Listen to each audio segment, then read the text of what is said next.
자, 오늘 이 아침에 하나님께서 우리에게 주시는 말씀입니다. 마태복음 21장 12절 13절 우리 두 절 말씀입니다. 함께 합독하겠습니다. 두 절 말씀입니다. 시작.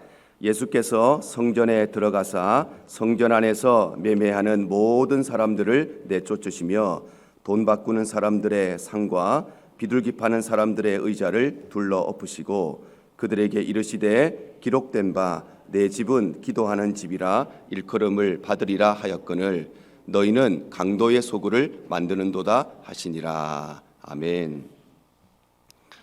예수님께서는 잡히시기 나흘 전에 곧 종료주일 아침에 예루살렘에 입성하셨습니다. 예수님의 예루살렘 입성은 왕이나 또는 전쟁에서 승리한 개선 장군의 모습처럼 우수한 명마도 타고 또 유명한 그런 견고한 마차도 타고 수많은 사람들 거느리고 부하들을 거느리고 또 신하들을 거느리고 행진하는 그런 멋지고 화려한 행진, 또 거대하고 웅장한 행진이 아니라 예수님의 예루살렘 입성은 어린 새끼 나귀를 타신 아주 초라한 모습의 겸손한 행진이었습니다. 그리고 그날 저녁에 예수님께서는 예루살렘의 외곽 도시이자 또 감람산 기슭에 위치해 있었던 베다니로 가셔서 그곳에 있던 나사로의 집에서 하룻밤을 유하신 후에 그 이튿날 아침에, 그러니까 월요일 날 아침에 다시 예루살렘으로 들어가십니다. 특별히 이 월요일에 예수님께서는 예루살렘 성전에 가셨고 그래서 그 성전을 거룩하게 하시고 성전을 깨끗하게 하시고 청결하게 하셨습니다. 그런데 이 예수님의 성전 청결 사건은 우연히 일어난 것이 아니었습니다. 이것은 예수님께서 성전에 가셨다가 그냥 성전이 더러워진 모습을 보시고 돌발적으로 갑자기 성전을 청결하게 하신 것이 아니라 예수님께서 성전을 청결하신 것은 이미 구약 성경에 예언되어 있었던 일입니다. 말라기 3장 1절 하반절에서 2절이 이렇게 기록합니다. 또 너희가 구하는 바 주가 갑자기 그의 성전에 임하시리니 곧 너희가 사모하는 바 언약의 사자가 임하실 것이라. 그가 임하시는 날을 누가 능히 당하며 그가 나타나는 때에 누가 능히 서리요. 그는 금을 연단하는 자의 불과 표백하는 자의 잿물과 같을 것이라 말씀합니다. 바로 말라기 선지자는 성전의 주인이신 메시아께서 이 땅에 나타나시면 그가 갑자기 성전에 임하셔서 금을 연단하는 불과 또 표백하는 잿물로 타락한 성전을 깨끗하게 하시고 그것으로 교회를 거룩하게 하실 것이라고 이미 구약 성경을 통해서 예언하셨던 것입니다. 그래서 오늘 본문의 말씀은 이 구약의 예언의 성취대로 이렇게 시작을 합니다. 오늘 본문 12절입니다. 예수께서 성전에 들어가사 성전 안에서 매매하는 모든 사람들을 내쫓으시며 돈 바꾸는 사람들의 상과 비둘기 파는 사람들의 의자를 둘러 엎으셨다 말씀합니다. 예수님께서 얼마나 마음에 분노가 많으셨으면 온유하신 예수님께서 상을 둘러 엎으시고 의자를 둘러 엎으셨다는 것입니다. 여기에 나오는 매매하는 사람들 또 비둘기 파는 사람들이라고 하는 것은 성전 안에서 하나님께 바칠 제물을 공급해 주는 상인들을 의미합니다. 그 당시에 하나님 앞에 제사를 드리는 모든 사람들은 자신들의 경제적인 여건을 따라서 그래서 경제적으로 좀 여유가 있는 사람들은 소나 양으로 제사를 드리고 경제적으로 좀 힘들었던 사람들은 비둘기로 제사를 드렸습니다. 그런데 문제는 하나님께 바칠 이 제물을 자신의 집이나 자신의 고향에서 예루살렘 성전까지 끌고 온다는 것은 매우 힘이 드는 일이었다는 것입니다. 특히나 이렇게 예루살렘 성 안에 사는 사람들은 모르겠지만 예루살렘 성 밖에 사는 사람들 아니면 먼 타지에 사는 사람들은 자신의 집이나 자신의 고향에서 예루살렘 성전까지 제물로 드리려고 소를 끌고 오고 양을 끌고 오고 비둘기를 데리고 온다는 것은 보통 어려운 일이 아니었다는 것입니다. 그래서 예루살렘 성전 안에는 이들을 돕기 위해서 이들을 섬기기 위해서 소나 양이나 비둘기를 파는 상인들이 있었고 그래서 사람들은 굳이 소나 양을 직접 끌고 오지 않아도 돈만 가지고 와서 성전에서 이들에게 제물을 사서 그리고 하나님 앞에 제사를 드릴 수 있었다는 것입니다. 그런데 이러한 과정 속에서 예루살렘 성전은 돈과 타락으로 얼룩지고 부정과 부패의 온상지가 되고 말았습니다. 왜냐하면 소를 파는 사람, 이 양을 파는 사람, 제물을 공급해 주는 상인들은 한두 명이 아니었기 때문에 그래서 이들 사이에는 보이지 않는 경쟁이 시작되고 경쟁하기 시작하니까 서로가 시기하게 되고 질투하게 되고 서로 모함하게 되는 일들이 생겨나기 시작한 것입니다.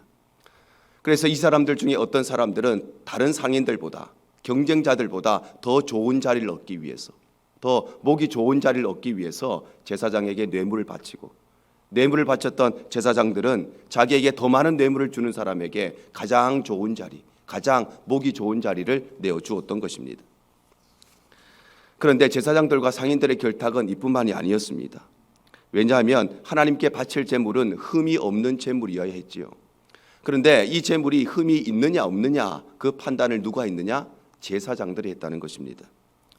그러니 누군가가 제사를 드리기 위해서 소를 끌고 옵니다. 양을 끌고 옵니다. 그런데 이 제물에 대해서 합격 불합격, 하나님 앞에 드릴 수 있는 제물이다, 못 드리는 제물이다, 이 판단을 누가 했느냐? 제사장들이 했다는 것입니다. 그러니 만약에 누군가가 집이나 고향에서 하나님께 제사를 드리려고 소를 끌고 왔습니다. 양을 끌고 왔습니다. 비둘기를 데리고 왔습니다. 그런데 제사장이 그 제물을 보고 불합격 판정을 해버리면 이 사람은 둘 중에 하나를 선택해야 됩니다. 다시 자기 집으로 돌아가서, 다시 자기 고향으로 가서 다른 제물을 끌고 오든지, 아니면은 성전 안에서 제물을 공급해주는 이 상인들에게 돈을 주고 제물을 사서 하나님 앞에 드리든지, 둘 중에 하나를 선택해야 했다는 것입니다.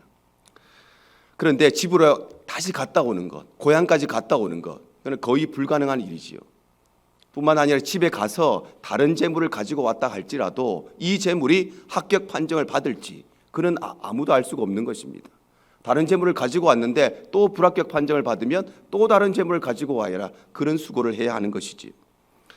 그래서 사람들은 어쩔 수 없이 이 상인들이 파는 재물을 구입해서 그것으로 하나님 앞에 제사를 드릴 수밖에 없었던 것입니다.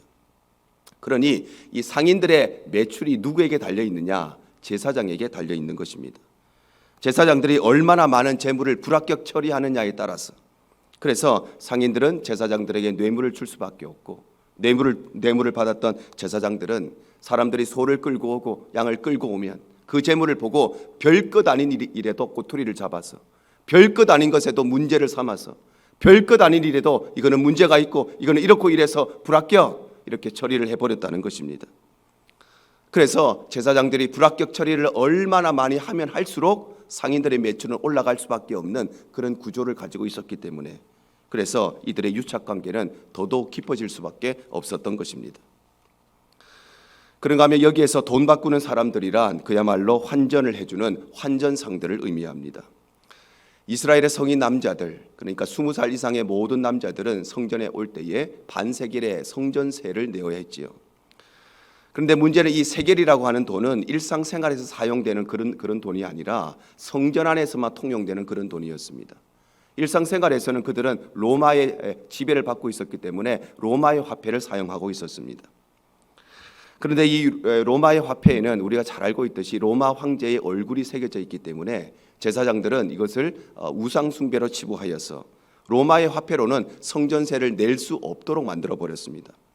그러니 이 세겔이라고 하는 돈은 성전 안에서만 통용되는 그런 돈이고, 실제 생활에서는 로마의 화폐만 사용되는데 사람들이 성전세를 내려면 어떻게 해야 되느냐? 일상생활에 사용하던 로마의 화폐를 가지고 와서 이 사람들에게 돈을 바꾸어서 세겔로 바꾸어서 성전세를 낼 수밖에 없는 것입니다.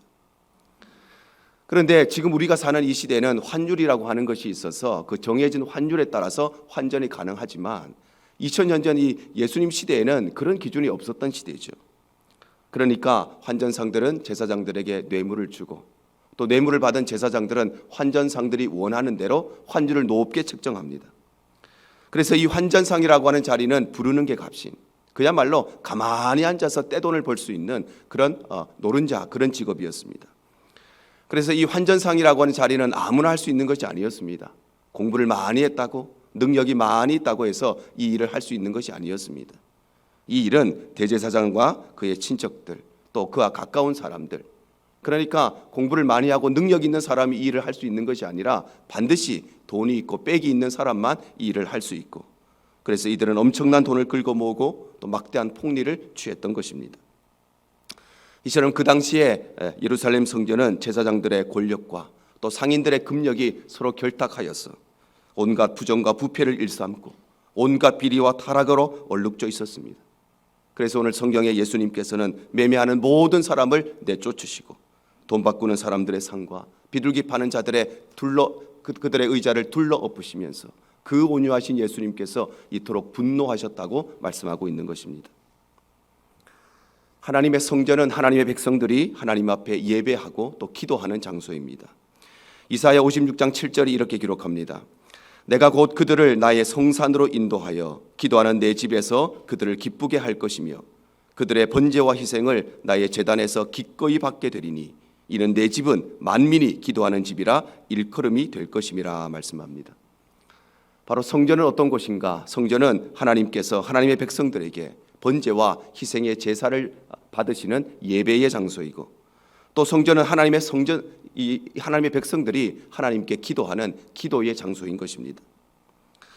그런데 그럼에도 불구하고 예배의 장소인, 기도의 장소인, 우리 하나님께서 거하시는 거룩한 처소인 이 하나님의 성전이 세상 어디에서도 찾아볼 수 없을 만큼 타락하고 부정하고 불의했던 강도의 소굴이 되어버린 것입니다. 그래서 오늘 13절이 이렇게 말씀합니다. 그들에게 이르시되 기록된 바 내 집은 기도하는 집이라 일컬음을 받으리라 하였거늘 너희는 강도의 소굴을 만드는도다 하시니라 말씀합니다. 바로 예수님께서는 거룩한 하나님의 처소이죠, 거룩한 하나님의 성전, 거룩한 예배의 장소, 거룩한 기도의 장소인 이 성전을 돈과 비리로 얼룩지게 하고 부정과 부패로 온 상지를 만들어버린 이 제사장들과 상인들을 향해서 너희가 하나님의 성전을 강도의 소굴로 만들었다고 분노하시면서 경고하시는 것입니다. 그런데 사랑하는 성도 여러분, 2000년 전에 예루살렘 성전을 바라보시면서 이토록 분노하셨던 예수님께서 오늘날 이 시대의 교회를 바라보시면 예수님이 어떻게 하실까요? 이 시대의 교회를 바라보시면서 예수님께서는 행복해하시고 기뻐하시고 즐거워하시고 칭찬하실까요? 아니면 이 시대의 교회를 바라보시면서 우리 예수님께서 슬퍼하시고 애통해하시고 눈물 흘리시고 분노하실까요? 아니, 이 아침에 예수님께서 우리 대형 장로교회를 바라보신다면 우리 예수님께서 행복해하시고 기뻐하시고 즐거워하시고 우리를 향해서 칭찬하실까요? 아니면 우리 교회를 바라보시면서 예수님께서 아파하시고 애통해하시고 슬퍼하시고 아니면 분노하실까요? 제사장들의 온갖 부정한 방법으로 돈을 끌어모으고 또 온갖 불의한 방법으로 백성들을 착취했습니다. 그런데 참 놀라운 것은 이들은 이토록 부정하고 불의한 삶을 살면서도 하나님 앞에 제사 드리는 것은 빠짐없이 했다는 것입니다. 참 놀라운 것은 이들은 이토록 거짓되고 타락한 삶을 살면서도 하나님 앞에 좋은 재물을 갖다 바치는 일은 꼬박꼬박 잘도 했다는 것입니다. 이들은 자신의 삶이 비록 부정하고 좀 불의하여도 그러나 제사만 빠짐없이 잘 드리면 하나님이 기뻐하시고 즐거워하실 것이라고 생각하는 것입니다.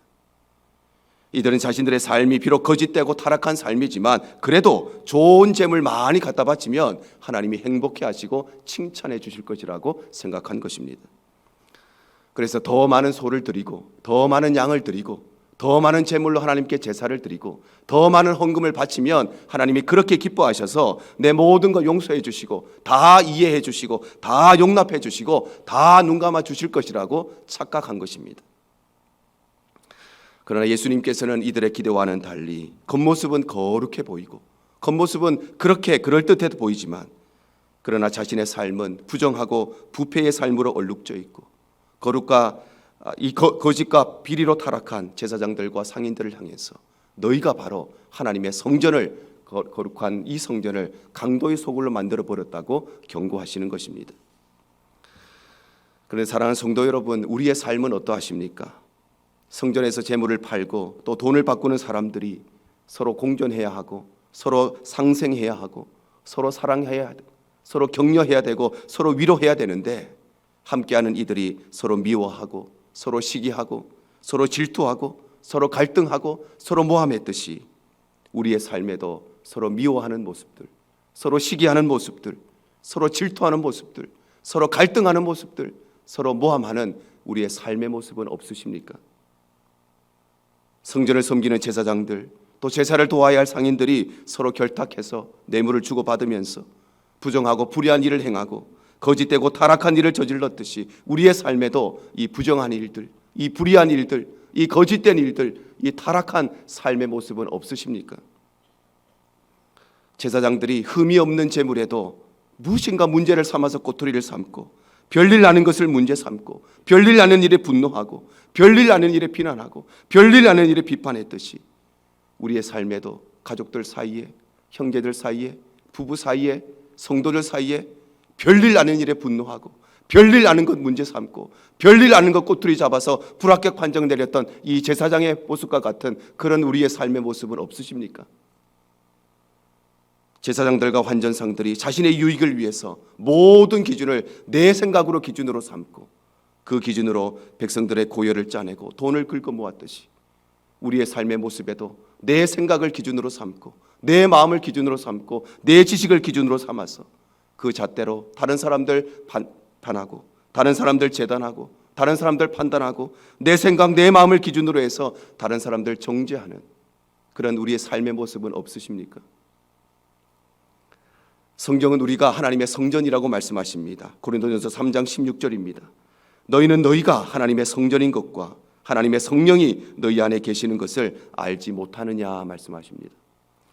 바로 성경은 말씀하시기를 성전은 건물이 아니라 성전은 성령께서 계시는 곳이 바로 성전이며 그래서 성령께서 내주하시는 우리 한 사람 한 사람이 하나님 앞에 거룩한 성전이라고 말씀하고 있는 것입니다.